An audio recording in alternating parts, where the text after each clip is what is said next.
Magandang araw po mga boxing fans natin dyan. Kumusta po? Boxing update po tayo.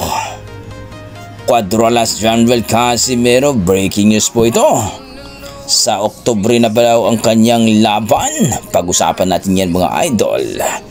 Gervonta Davis versus Jake Paul mga idol ay magaganap na ang kanilang exhibition fight sa November 14 mga idol, at ipapalabas daw ito sa Netflix mga idol. Pag-usapan natin yan. Pero kung bago kayo sa ating YouTube channel, huwag sanang kalimutan pa-like and subscribe naman sa ating YouTube channel mga idol.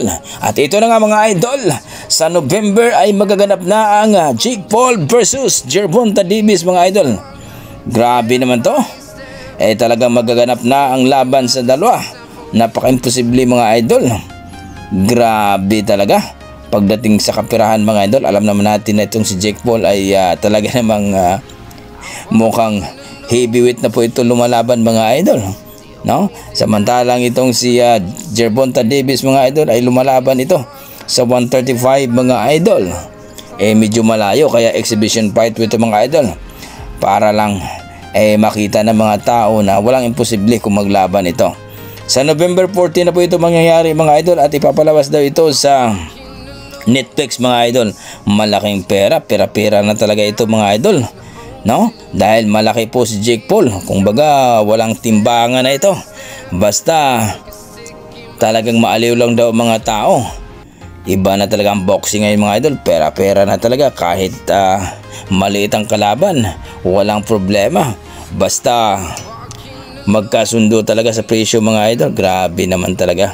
So kayo mga idol, ano masasabi nyo dito sa exhibition fight ni Gervonta Davis at Jake Paul mga idol ngayong November 14 mga idol, na alam naman natin na itong si Jake Paul mga idol talagang sobrang laki po ni Jake Paul mga idol. Lumalaban na po ito sa cruiserweight mga idol, o 200 pounds mga idol, at rank number 14 na po ito ngayon sa WBE mga idol, at champion naman itong si Tank Davis sa WBE mga idol dito sa lightweight o 135 pounds mga idol. So kayo, ano masasabi nyo dito sa exhibition fight nila mga idol?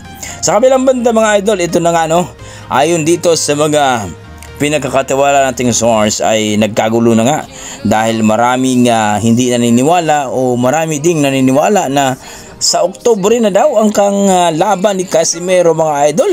Totoo kaya ito mga idol? Pero para sa akin mga idol, medyo alanganin, sapagkat August na po tayo ngayon mga idol, at pa September na, tapos Oktubre na, mukhang isang buwan na lang ang kanyang training kung sakali na matuloy ang laban niya sa Oktubre. Alanganin mga idol, dahil alam naman natin si Casimero ngayon kakumpisa pa lang sa kanyang light training. Kaya marami nagsasabi na hindi mangyayari na mapalaban si Casimero sa Oktubre. Alanganin, no? Alanganin, September, October, isang buwan lang ang training na Casimero. Well, titingnan natin kung totoo ba ito mga idol.